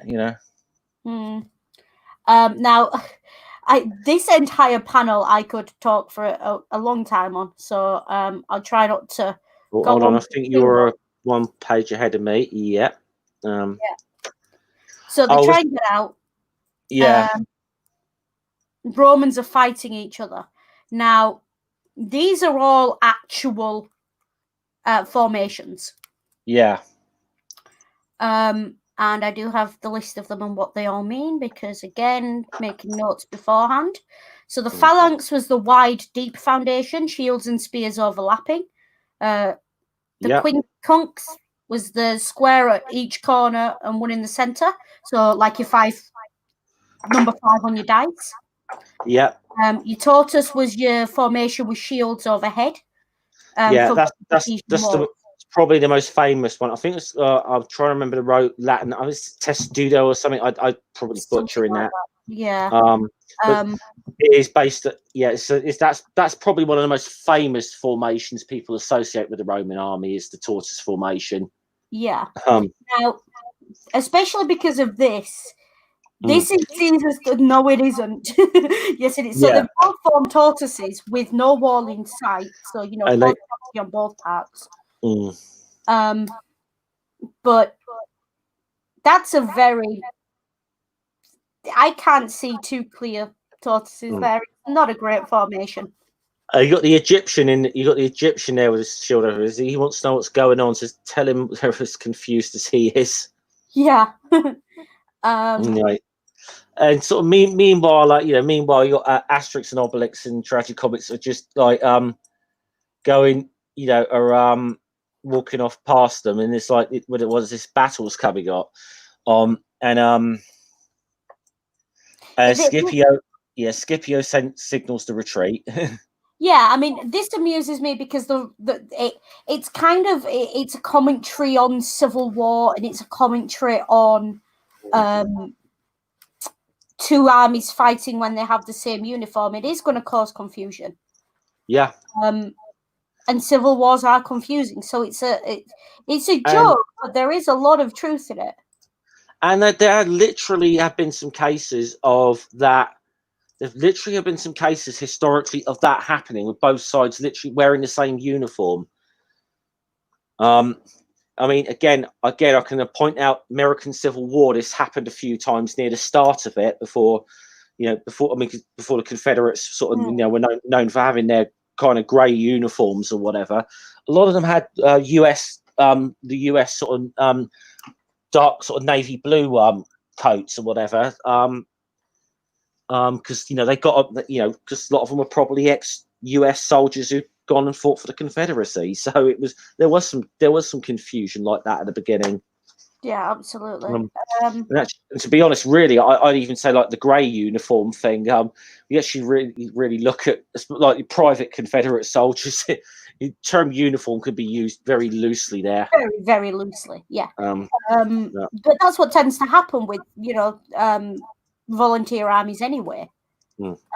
Traditionally, there's always a bit of confusion going on. So off they go, and they're heading back now, and Caesar's army is coming back, or is it Scipio's? We can't tell.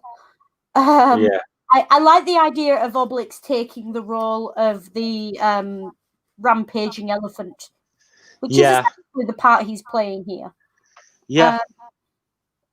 So he goes charging into what I think is Scipio's forces, but it's Scipio's. And so Julius Caesar comes up to them, and he's like, "I seem to have seen you somewhere before, Gauls. Who are you?" He's very kind. Like, I'm glad he's not like totally ignorant of he's at least got a passing memory of who they are, because he has met them a couple of times before. The thing is, as well, Caesar was the soldiers' general. Yeah. And you tend to find that. So there is, again, some historical basis in this. Yeah. Well, I mean, Caesar was not. I mean, Caesar was known for like. He wasn't necessarily sitting there behind the battle, watching it. He was known to get on the front lines with the legionaries.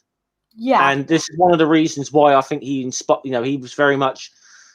He was a soldier's general that he led from the front, and that was and generally I think that soldiers are going to appreciate a leader who's willing to lead from the front. I think. Yeah. Yeah.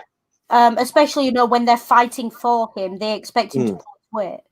So that's a fair. I would say that's fair representation. Yeah. And you see here, you've got Obelix and Asterix showing him that respect because he's recognized them. Yeah. And again, it's that whole thing playing out. So. And he. So they've accidentally won Caesar his war for him, basically. Yeah. And so I know you're my enemies, Gauls, but today you've brought me victory, and I'm Caesar is not ungrateful. Talking about himself in the third person a lot, Yeah, Guy did kind of have delusions of grandeur a little bit. Then again, when you're about to become emperor, maybe not so delusional, but you know, there was a thing there with that. Again, there is historical precedent. So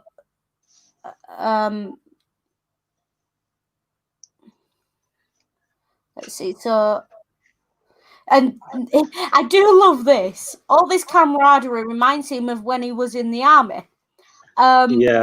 We find out the Egyptian all along has been a veteran. Yeah. I love that. Yeah, that was a brilliant joke. It's a great little joke, and you could almost miss it. That panel is so busy. Yeah, there's so much there. That is absolutely that is, and you know, look, I know as well. Look, from being on a sort of like even on a he thinks this whole thing's a holiday. He doesn't even realise this is But I can tell you now, from having done like a holiday that's a bit of an adventure, you do form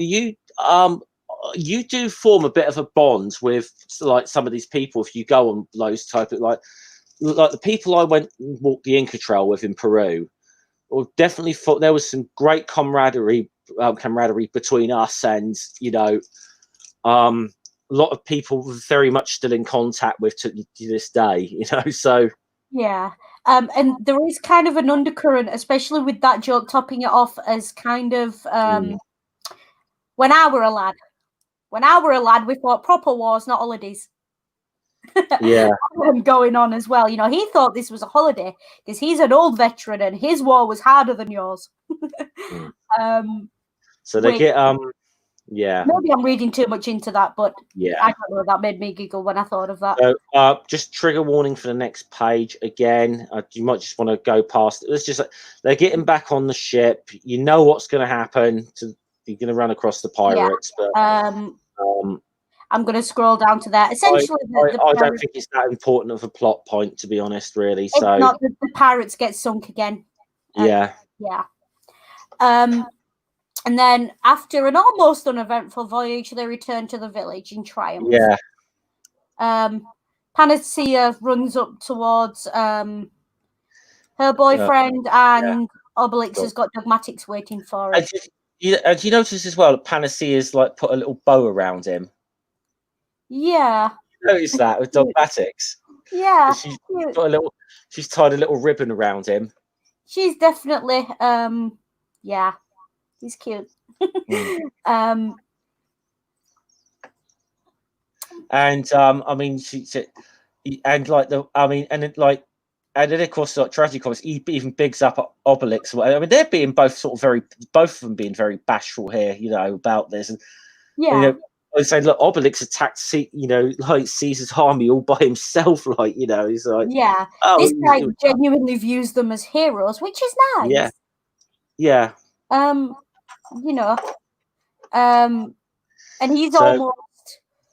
It's almost like he's got a bit of a crush on Obelix at this point. Yeah.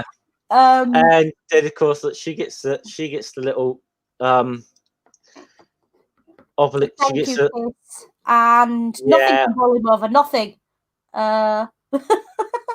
Yeah, you're saying. And Asterix gets one as well. Yeah. They're about to leave to go get married. And is at the end of this, Obelix is kind of like got over Obelix by now has got over it. I think he's back to his normal size, eating his balls. Yeah. But look who's sitting in the tree, who's smitten now. Poor Asterix. That was just a fun little book. That one. It is a fun little book. It's a nice, you know, wander through. It's a nice story. Nothing too deep. Nothing too horrific. Yeah.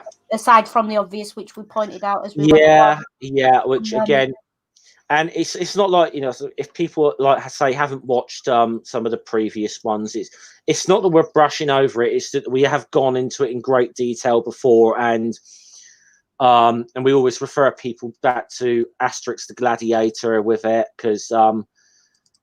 Yeah, we spent a good 10 minutes at the very beginning of that stream going into very real depth about our thoughts on this, which is that the artwork style, particularly for drawing people of colour, is incredibly problematic, and we do not condone it.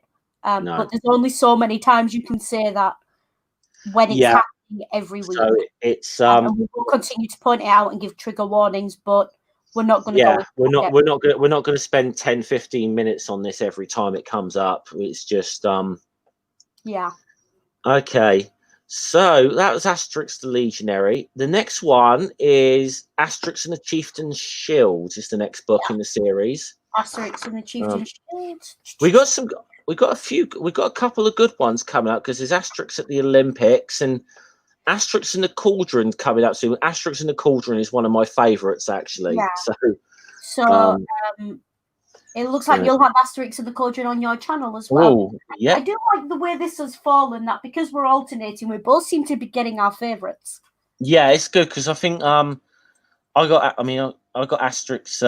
I got Asterix in the Banquet, which is one of my favourites, and I think you got Asterix in Britain, which was, I think, both one of our favourite books. So this worked out quite nicely. I'm trying to think. Oh, now it looks like it's an odd number. Looks like I'm getting the Mansions of the Gods as well, which is one of my favourites. So that's going to be a little while before we get to that one.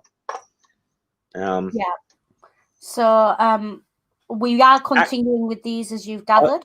I am just looking through the list here. I've got I'm quite lucky, actually. I've got Caesar's Gift. Caesar's Gift's one of my favourite, and Obelix and Co. Which again, long time before we get to that one, but that is a fantastic book.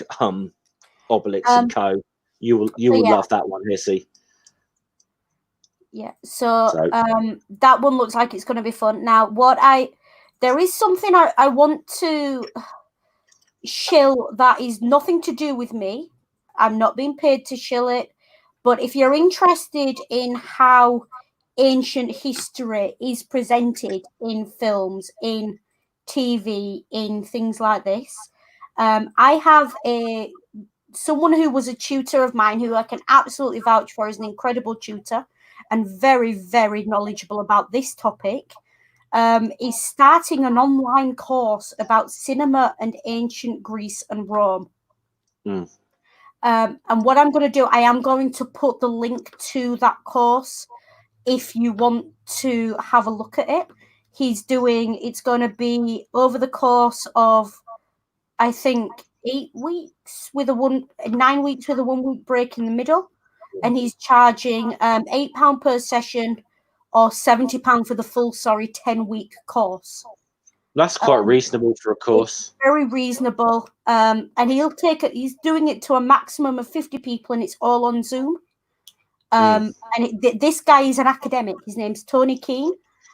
He doesn't know I'm shilling this. So if he please do let him know where you found him, because I didn't tell him, but I will. I may even take a look at that myself. That sounds quite interesting. For those who are interested, I'm just putting the link to it in the comments now. Yeah. So you can find it. I will put it. And obviously, I don't know when this is starting or whatever, but send me the link next week, Hissy. I'll actually put it in the description of my my stream next week. This is starting on the 16th of July with and every week is essentially doing a case study of one film, and you get essays to read, and then there's a chat. Usually, he's doing it on a Thursday night, the conversations, where you go on Zoom and discuss what you've read and watched through the week. Okay. So if you're interested in things like that, go for it. Tony would have been one of my dissertation supervisors, and Tony is one of the few academics I've ever had as a tutor who I've kept in touch with after he's no longer my tutor. And I can't give higher praise than that. He's a great bloke, and he's very good at making even the most complicated topics really easy to understand and putting them in that kind of thing. So do go for it if you're interested as well, because if you're watching this, you probably are, let's be honest. So I thought that would be worth shilling. Jeff, anything you want to shill or share out? I've got nothing scheduled coming up. There's a couple of things I did last week though that people want to go back and watch. I had a interview with Les Fruitbat Carter, who's probably best known for his time in the band Carter, the Unstoppable Sex Machine. He actually has headlined Glastonbury going back in the 90s, and he managed not only to headline Glastonbury but get a lifelong ban from it because he had a fallout with the organizer, which he does go into. So it was quite an interesting. It was just quite interesting interview, and I had a very good good stream with Manda and Ed, aka Grumpy Old Dude, about obviously like his journey in and out of hate groups, and like discussion about how do we deal with hate groups today. And it was an interesting conversation. I actually was a bit surprised. There was a few more points of agreement than I actually thought there might be going into it, so it was quite surprising. But it was constructive, and the only link I've put in the chat though to chill out is where we want people to go in a matter of a few minutes, and that there is just to One Ring stream, which Hissy will be jumping to. I may be sitting this one. I've been on Rings a lot, but I might be sitting this one out because I don't think I've actually seen this film, so I don't think it's. We are looking at Oh Brother, Where Art Thou? So of course Ring decided he wanted a class assist on, so I said I'd jump in. So we'll have fun with that. I do have a notebook with notes in it for that one. So be prepared. If you got people who've like watched this and taken notes or whatever, doesn't seem me jumping in there if I'm not even sure I've watched this film. I know it's got George Clooney in it, and I know the song "We're in the Jailhouse Now," but that's about it. So that's about all I know about it, in all honesty. So fair enough. Yeah, and just the last thing I want to say as well: Black lives still matter. Just because things are going quiet and it's not as much in the news doesn't mean it's not ongoing. So please do continue to donate and support where you can. Equally, the trans rights matter, trans lives matter. Yeah. So again, and with trans lives, can I just say fond farewell to Graham Linehan on Twitter? Ha ha ha. Bye bye, sweetheart. Bye bye. You know it was bad when even Lena, I love Father Ted and I love Black Books, but you're a transphobic piece of shit. I'm glad you're off Twitter. Yeah. So I think that's a nice little point to wrap up on. So yeah. Any last words, Jeff? Not really. Just as Hissy would say, stay safe really at the moment. You know. Yeah. And as always, take care, be good, and if you can't be good, be careful.